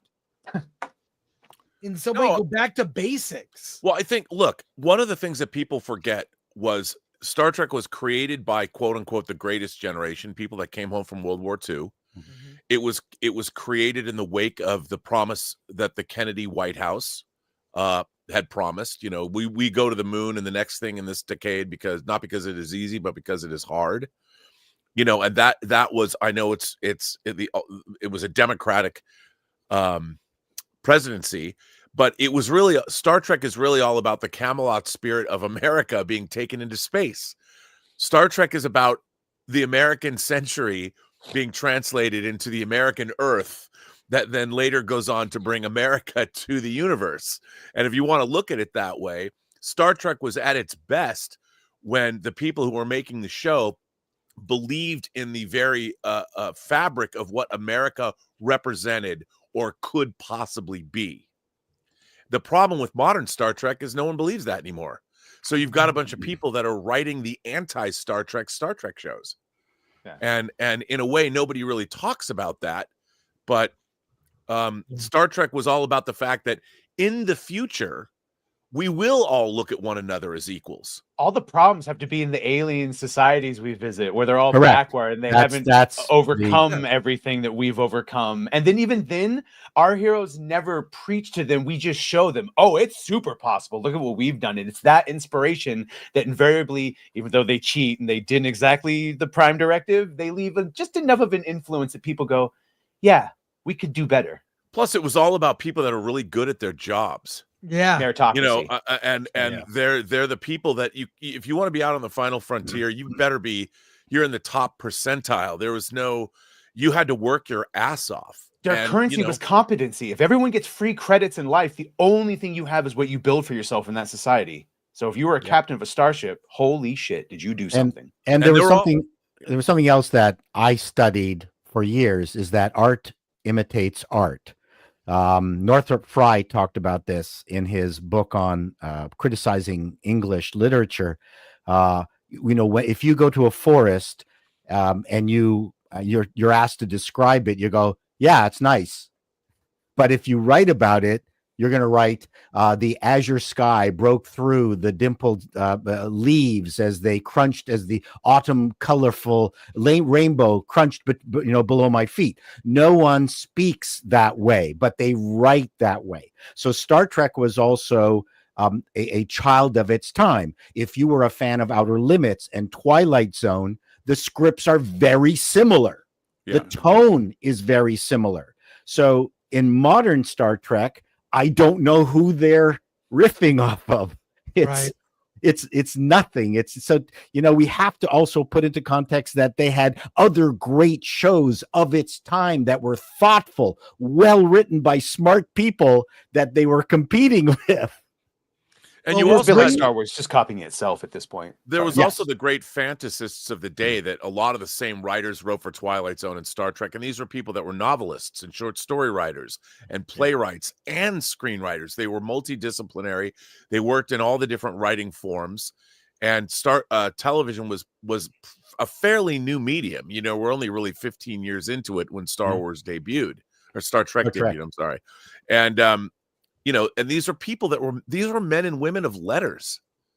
They were really highly educated people that had grown up reading the classics, because the American education system was probably it was growing into the best it had ever been, where you had the middle class going to school and getting educated because their parents had come back from World War II, and those were the parents that were making Star Trek. We are now set on the to do another version of Critics Court. We're in the midst of putting together our charges, hitting different categories about that involve things like the erasure of Captain James T. Kirk and Shatner, the desecration of Star Trek's Prime Directive, a profound misunderstanding of Star Trek IP, inserting woke ideology into utopian world. I kind of think it's kind of redundant. Things would have been handled, and a lot of other charges here. Just want to let you guys know that's coming down the pike, so to speak. And it will be taken. It'll be as serious as our Star Wars trial, in which we had an attorney actually rewrite the charges right here into a legal document itself. This is going to be a good one. Star Trek or Star Wars was pretty clear cut. What was this is the one that people that don't really know it could be like, it was always woke, and then Robert can destroy them and point out. You know, if you look at these, we could almost take the Star Wars, this is the 9 counts for Star Wars. You could almost replace Star Trek and just redo these. Yeah. These 9. Instead of Shatner, it was Luke, basically. Right. Yeah. Yep. Right. I don't know what your thoughts are, Rob. I just want to chew your ear. No, I look, I think, remember, again, pop culture is a reflection of the time in which it was made. Right. And, one of the things Star Trek did have at its core a love of America. And it was something that during a time which led into, 69, the summer of love happened at the same time Star Trek was being made. You had the Vietnam War protests. You had college activism. You had the civil rights era. You had all those things. The rock and roll. There was political assassinations happening. Right. America was tearing itself apart at the seams, and yet Star Trek came along and provided a optimistic view of the future amongst all of that tumultuousness. You've read those books about behind the scenes. Sorry, real quick. Rob, you've read those books about the behind the scenes of Star Trek. It's what is that? I have them on my shelf. The Making of Star Trek by Stephen Whitfield. Yes, those are amazing. I always thought there'd be a great the stories behind the making of Star Trek at that time are as good as episodes of Star Trek. And then the big hardcover books that was done by Mark Cushman, 1, 2, and 3. The Cushman books are amazing. The story behind why the women wear mini skirts, it was a sign of rebellion. Yeah, it was, and so I would love to see an almost Mad Men like show about the behind the scenes of the show. They've tried to do that. There's been attempts to try and do something like that in the past that haven't reached fruition, unfortunately. Yeah, I just would love to see it. Anyways, so Stephen Whitfield, is that the one? That's The Making of Star Trek. That's one of the great books about the making of television. I'm going to buy it. You'll love it. It's a great book. And Lord Comet says phasers set to click pow. So there you go. Pivoting, some sad news. We discussed it last week, but I know you're all aware of the death of David Lynch. And, Alan and I did a tribute to Lynch. I just wonder when we'll ever see someone with his talent again. What a unique person. I've got some videos queued up to play of David Lynch. This is a painting that was done in tribute to all of his work. Just such a, I met him a couple times, got to interview him. I interviewed him at his house once, and my God, it was amazing. So that interview is at Film Threat. Just look up David Lynch, filmthreat.com. But I want to get your thoughts about David. He was so influential.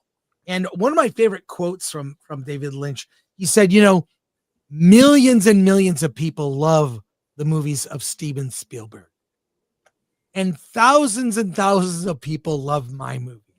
He knew kind of where he ranked in terms of mainstream entertainment. But I think he's such an influential force. And I have concerns about our giants of cinema passing on who will, not that anyone could ever replace Lynch, but where are our masters of the future? Your visionaries. Your visionaries. Where are the visionaries? Nobody has a vision. Nobody has vision anymore. Everybody's kind of just trying to do what everybody else is doing instead of standing on their own 2 feet and finding some new way to tell a story. Everybody seems like they want to, duplicate somebody else's work. They want to copy. I always call it copy off someone else's homework. Like you're literally looking over somebody else's shoulder and, I like what you did. I'm just going to put that answer down. It's like, wait a minute. What about your own? Because what we need in Hollywood are unique stories, unique visions, a different side of things. I don't need to see someone trying to ape Christopher Nolan. We already have Christopher Nolan. Let Christopher Nolan be Christopher Nolan. Let Steven Spielberg be Spielberg. Let all of these people be themselves, and you be your own man, woman, whatever. Find your own lane, because that's what's been missing in Hollywood, the originality and the creativity. So yeah. When you see a visionary like David Lynch, And you go back and you look at his work, it's truly like we can't imagine getting these types again because we're not seeing it currently. And so when these, cats from the 70s, 80s, and 90s start to pass away, it's like, who's coming behind them? And it's like it's hard to imagine it. By the way, the Bob's sorry, I was going to say real quick, the Bob's Big Boy in Burbank, California, David Lynch was there every week and ordered the same thing, a hamburger and a milkshake. The milkshake machine was running out of milkshakes. There is a shrine at the Big Boy in Burbank, California. I have not visited yet, but it's underrated. Bob's Big Boy is actually decent. I agree. There's spaghetti and chili. Sorry, Steph. I cut you There off. we go. Oh no, it's okay. I don't think that I don't think that is Hollywood allowing visionaries to thrive right now, because so far for the most part, the films that we're getting are like, either copies of things that have worked or prequels and sequels of movies in the past that other people have made. And the people that they are giving chances to are DEI people. Right? So are they really supporting visionaries out there? Nia DaCosta in the Marvels, what a visionary she was. Exactly. Sorry, I'm sorry. It was low hanging. No, that's who I'm thinking about. That's honestly who I'm thinking about when I say that. I know. So are they really giving fair chances to talented visionaries? And but to Alan, right? You were just saying she could, but they hamstrung her, right? Right. Yeah. I mean, look, Chloe Zhao, they brought in all these great up and coming filmmakers, and then they hamstrung them. Hey, just take care of the acting, we'll take care of the special effects. I mean, I think they ruined Ryan Coogler for good. I agree. Black Panther. I don't know. That movie's got coming out looks pretty dope. Yeah, the new movie actually looks Sinners. pretty But the thing is, he's tainted because of Black Panther 2. Chloe Zhao because of the Eternals. He has Fruitvale Station. He's got Creed, which was his idea. Yeah, I think he can get away from it. Chloe Zhao is definitely tainted, though, Alan. Yeah. James Mangold has Indiana Jones and the Dial of Destiny. They're taking these potential visionaries, and they're souring them to the system, and they've just brought them in and ruined them. I feel like. Here's David Lynch talking about ideas. I recommend a book called Catching the Big Fish. It's about ideas and dreams and where good ideas come from. And if you forget a good idea, you want to commit suicide. So you have to write them down. If a person forgets an idea that they love, it's a horror. And it could lead to a real yearning to commit suicide. I love this. I write them down so I don't commit suicide later, having forgotten the idea. Yeah. If you don't write it down, it could happen. Right. That the next day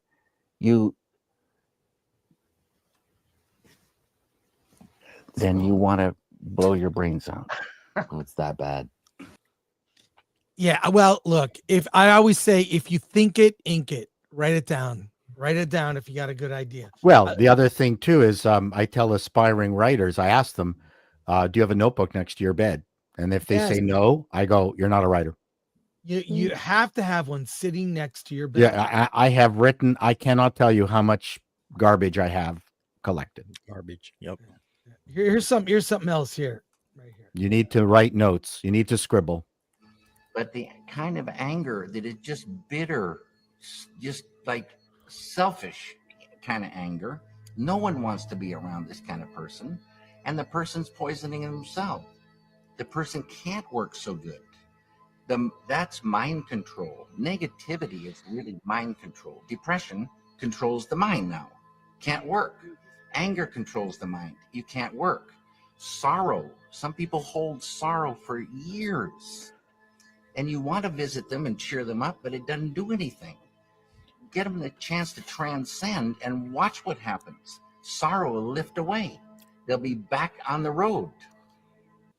I want to hear. I just love, and also, by the way, you know, in the theme of the show, David Lynch loved America and Americana. When you look at his films, he really celebrated Americana.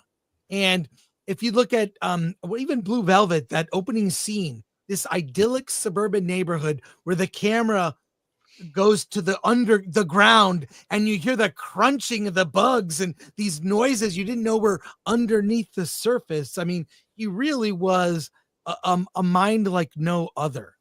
So yeah, I mean, he's definitely going to be missed, man. I think my very first Lynch film was probably Blue Velvet, even though I was probably way too young to be watching that at the time. Actually, I wasn't that young, but yeah, Blue Velvet was my I think my first, and then Wild at Heart was the next one up for me, and this is before I got into Twin Peaks. But you know, I think not to sound like a pessimist here, and not to sound negative, I don't know if we'll get this level of auteur back in Hollywood, or at least not on the mainstream level. You know what I mean? I don't think studios are allowing, like Steph said, I don't think studios are allowing for auteurs to really do their thing and to really just kind of, you know, bring their own originality and in the way that somebody like Lynch did anyway. Even the stuff that we get that's a little quirky is still corporatized on some level. You know what I mean? Like, we'll never get like just the full-on crazy, you know, let's just do this movie because it's in my head and I need to get it out. I don't think we'll get that level of filmmaker again. You know, here's the video. It'll only happen at the indie level. Here's the video you don't see often. Hello, ladies and gentlemen. I'm taking the challenge, 2 challenges. The first one is from Laura Dern, and she wants me to get the ice bucket, but with iced coffee. This is a double shot of espresso. Put it in the bucket. I'm going to play Somewhere Over the Rainbow, and try to anyway.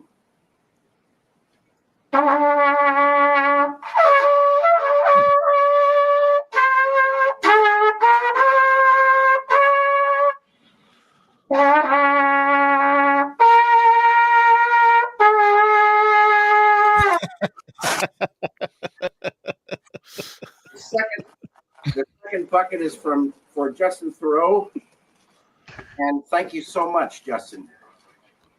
Is that what killed him?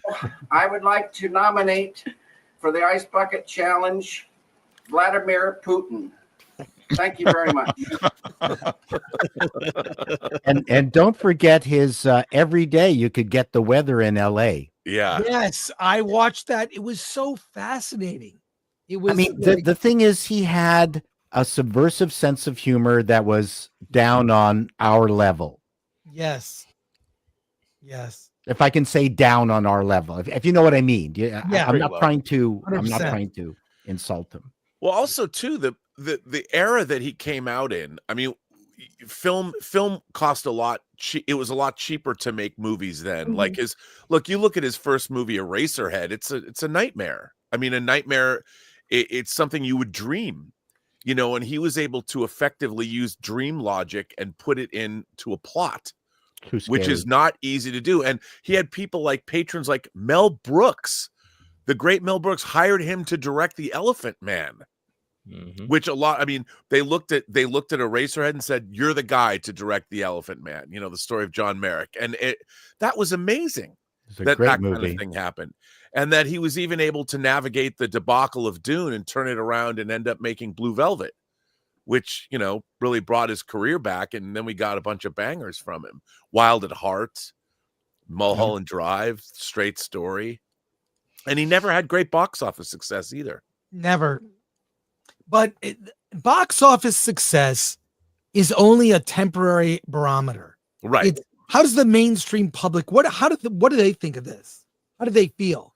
But no film that lives beyond the time in which it was made, box office doesn't matter. Otherwise, we'd be talking about comedies like Best Defense with Eddie Murphy and Dudley Moore. That was not good. No one remembers that movie. But movies that perform at the box office don't transcend time. But the difference is that the box office now, I mean, you're talking about movies that cost $200 million to make that have to make $1 billion. Right. His movies didn't cost that. I mean, I don't know what the budget of Blue Velvet was, but it was probably something like $5 million, $10 million, if that. Didn't Elephant Man win the Academy Award? No, he never won for it. Holds up. He did. It was nominated, I think. He was nominated, but didn't win. He did get an honorary award from the Academy. Yeah, that's like kissing your sister through a screen door. Exactly. So Spielberg only got an honorary one, right? Yeah, he won for Saving Private Ryan and Schindler's List. Oh, he did. Okay. Yeah, we're doing. And by the way, this week, Alan and I are getting up at 5 a.m. to react to the Oscar nominations on Thursday. So look for that on Thursday. That'll be the greatest stream ever. It'll be really fun, and you're all welcome to join. That's true. By the way, Blue Velvet cost $6 million. There you go. Let's get to soups here. Stephen Harold. Yeah, for a Danish krone, 100 of them. Jesus. 95% of Danes would have voted D over R. I'm slightly moderate pro-Trump overall, extremely radical here. One of my gamer friends just told me I should move out of the country when I'm pro-Trump. Well, there you go. Welcome to America. Yeah. Don't threat. Of course, Rumble over here gifted 10 subscriptions. Some Norwegian guy gifted 10 of them. Shout Probably out. Andre. There you go. Rumble rant here for $1. Chris kind of looking like David Lynch. Yeah, he's got the silver fox. Keeping the haircut alive. Yeah, he's looking about 79 years old. Better these days. The Lord comment for 2. Chris Gore looks like David. I get it. Keep super chatting this, please. Stubble McShave. For another 50. Lynchian style is a concept. There's not many other creators who has a style of storytelling named after them. True. It's a form of Very immortality right there. Snakes and Funerals member for 23 months. R.I.P. David Lynch. Well, there you go. We're gonna leave it there. Because the inauguration news is wild. It's crazy. I mean, it's not over. What? It's not, dude. It's an all-day thing. Yeah. So, unless Alan has another story, I think we'll wrap it up there. No, only the Brady Corbet one, but I don't think okay, let's do it. Let's talk about it. All right, it's about eating the dogs and eating the cats. No, no. Okay, I am one of the. They were eating the dogs. I am one of the people that has seen the movie The Brutalist. It's the 3.5-hour epic from Brady Corbet. I think it has a lot to say. I think it really is not about architecture or brutalist architecture. It's about the creative process itself and what one has to sacrifice to get a creative vision across. But there's a controversy regarding this movie. Alan, if you would share.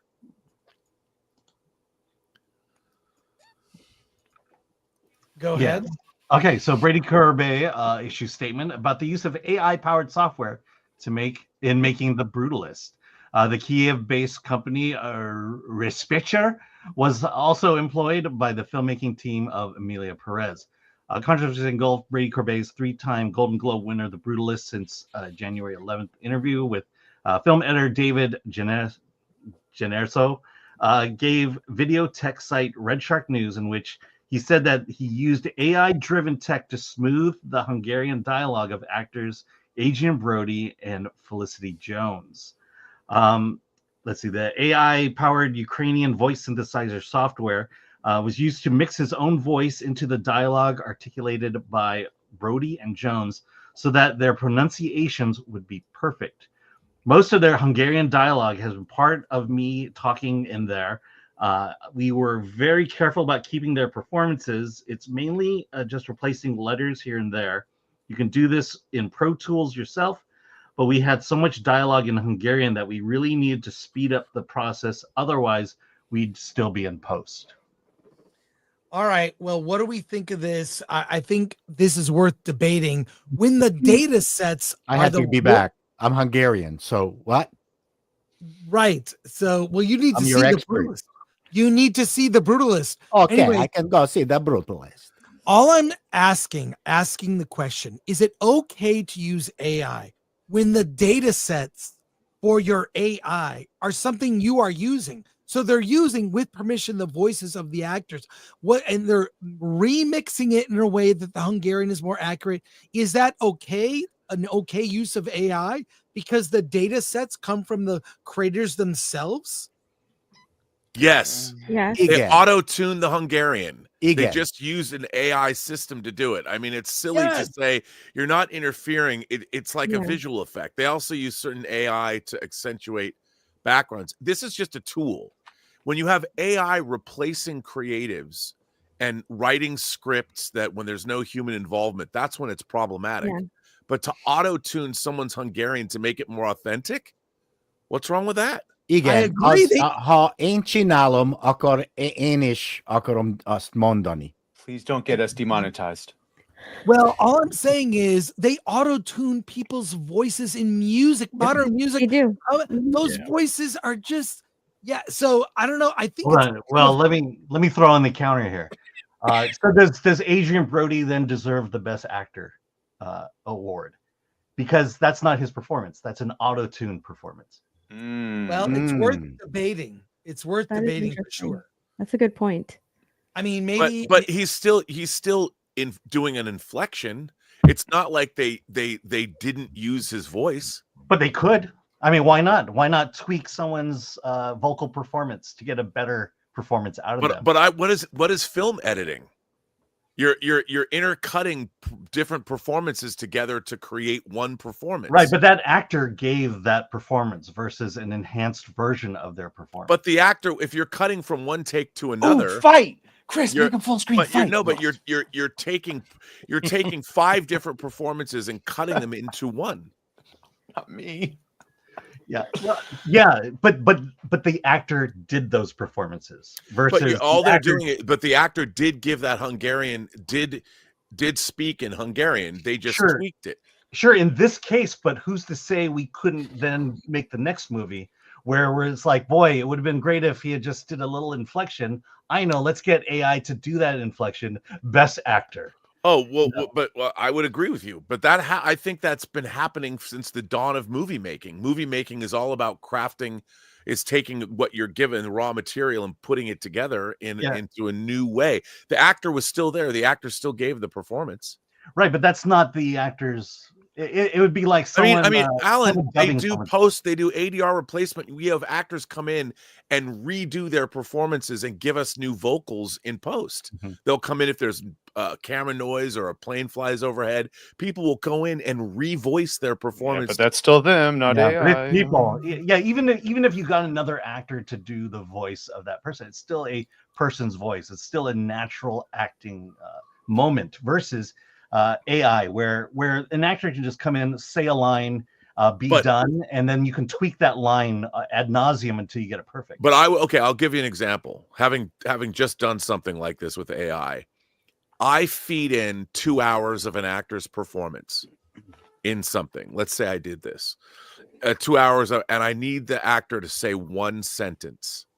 The data set takes everything that I fed in, that performer gave me, all of his inflections or her inflections, everything that they've done, and I have them spit out a sentence that didn't previously exist that I needed. It's still their performance. It still came from them. You know, it's just taking all that stuff you fed in and you're getting it back. And I get that. I think you're right in terms of being able to do that, having the right to do that. But then do you have the best actor performance? You know, Adrian Brody, again, won the Golden Globe for that performance. Was that really him winning it? Or was it? I agree. I think for the purposes of awards, I think you got a point there, Alan. Just for general acting and just putting in, okay, we want this actor to say this voice. We want it to come from this actor. We'll use the AI to kind of punch up the inflections a little bit. I get that. But when you're talking about an actual award, Now it's like, okay, you're going to get an award for something that technically you really didn't do. You really didn't give that inflection. The AI gave that inflection, or it punched it up. Well, so but he doesn't speak Hungarian. Or was it just him? I mean, still, Hungarian? acting is acting, right? Like we just talked about how, what's his name? Colin Farrell. You know, how well of an acting job that he did disappearing into the Penguin. You know, that was him doing that voice. That wasn't an AI doing that voice. And so I feel like if you are an actor and you've worked your craft to the point where it's like, damn, man, you really did a great job acting, the voice, the look, the mannerisms, everything. I think that's where it starts to get to that slippery slope when you're using AI to punch up something that the actor actually didn't do. And so, and then you're going to give them an award for it. That's where I think we're getting to the slippery slope. I don't have a problem with them using AI to the point that you're making, Rob. Yeah. But I think when you're talking you're about right. an If the award, actor didn't do it, like if AI is creating something that didn't exist, but if I were to say right now and say something in Japanese, and my Japanese was terrible, but you still have my face, you still have the inflection, you still have my gesticulation, I'm still on camera, and you actually fix my Japanese, I'm still acting the part. It's just you've made my enunciation better.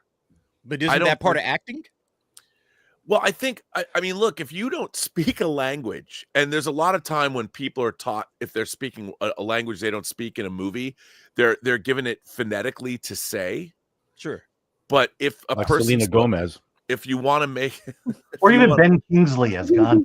I mean, I don't think that's a problem. I mean, if you're doing a whole performance, but if it's a sentence or two, and you're just making it sound better, it's the same way when an actor. I mean, if an actor does it, I mean, it's going to be a question.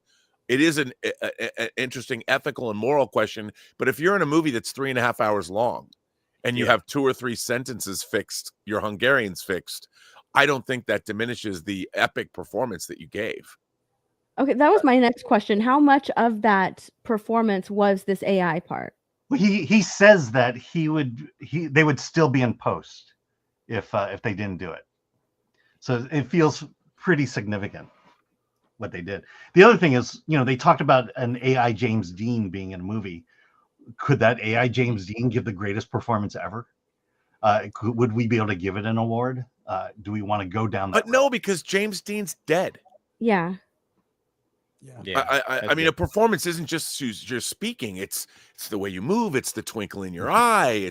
I think that's something that I would have a problem with. Is an AI James Dean doing a movie in the first place? What if it was his family that said it's okay at that point? Or I like think it starts that slippery slope. There Like, are all right, some cases, they're few and far between, but there are some cases where tears are added to an actor's face where they weren't crying and they couldn't get those tears to come, so they were added in post. Does that diminish their performance as well if like the tears were added later? No. I'll say this. I don't know. I think movie making is all fake. All of it. Right? You know, because I feel like it's just things that is a part of movie making, you know, that them adding a tear in post or adding whatever they need to do. In this case, it's just making sure that his performance sounds correct. Yeah, I mean, I think overall Rob's right, but at the same time, the question has to be asked is, you know, how much, if you're using AI to fix your entire performance, even if it's just, you know, a small inflection here and there, do you really deserve that best actor or actress nod?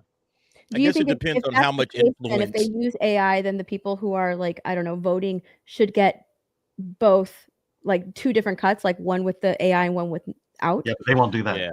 They won't do that? We're lucky to have known this in the first place. Oh, okay. but also, I mean, look, does music enhance an actor's performance and make it seem better than it is in, say, an emotional scene? Oh yeah, absolutely. You know, so then music is adding or subtracting from an actor's performance because that's not the actor himself's not doing that, but John Williams' score, you know, in whatever, you know, the Schindler's List theme immediately elevates the performance of any actor. Someone still said the line. Like, can I get like a new Star Wars movie that's just all AI as long as we put in enough data? You know what I'm saying? Like, what's enough data from what actor? And Well, that's the thing. Well- I don't think you can. It's different when Right. there's not an actor doing it. I think there is a parallel here in the music business, in that never before has the producer really become the star of almost every single song that's on Spotify. Yeah. There's no more artists. There's only producers, Mhm. right? Yeah. Yet, And editors. and Yeah. editors, and it's become a producer keyboard medium. And the artists that are getting awards for best singer of the year, best new talent, it's all because of the producer. Like almost, not a lot of it is actually the artist anymore. We're not getting a lot of Shania Twains who can actually sing, or bands that can actually play. Yes, exactly. It's really and if we get another like drop beat again, I'll go nuts. I mean, But there's that slippery slope. I mean, at some point, maybe we'll just That's make what we're saying. an AI John Williams to do all scores now. It is a slippery slope. Yes. They already have that, by the way. Yeah, exactly. All right. One last. I need to watch the movie now. Lord comment for 2. This is just my thought. Keep AI away from the military. Skynet. Well, there you go. Yeah. And we will be back next week. Alan and I will be back on Wednesday for Hollywood on the Rocks. Then Thursday for our special Oscar nomination special. And Friday, Dante and I will be doing the Friday show. Yep. Because I'm going to Sundance, so I'll be on a plane. Want to thank everybody here. Links to their channels are in the description. Want to thank Lord Thoth, our amazing mod. Want to thank Atomic Lori, Glenn Nuccio. Got a last minute here. Uncle Pappy Wolf for 5. Tech always enhances performances. Sound changes the bass of person's voice. Look at Andy Serkis. Isn't it a case-by-case basis? Transparency would be key. Yeah, transparency and case-by-case. I think this debate is going to rage for a while, but I think at some point, the way this tool, it's going to be a tool and you can't stop it. So the debate will continue. All right, we'll be back next week. Thank you, everybody. Yeah, I just want to say, Holvana Uborka. Thanks. And Badger, you're live. Badgercast right now in like 30 minutes. Yes, on my channel. Check it out. Awesome. 99th episode. So. All right, Nice. thank you. Happy January 20th, everybody. And have a great rest of your day. All right. Bye, everyone. Here we go. Love Boat. We'll do the Love Boat. Love kiss. Boat. With the Love Boat kiss.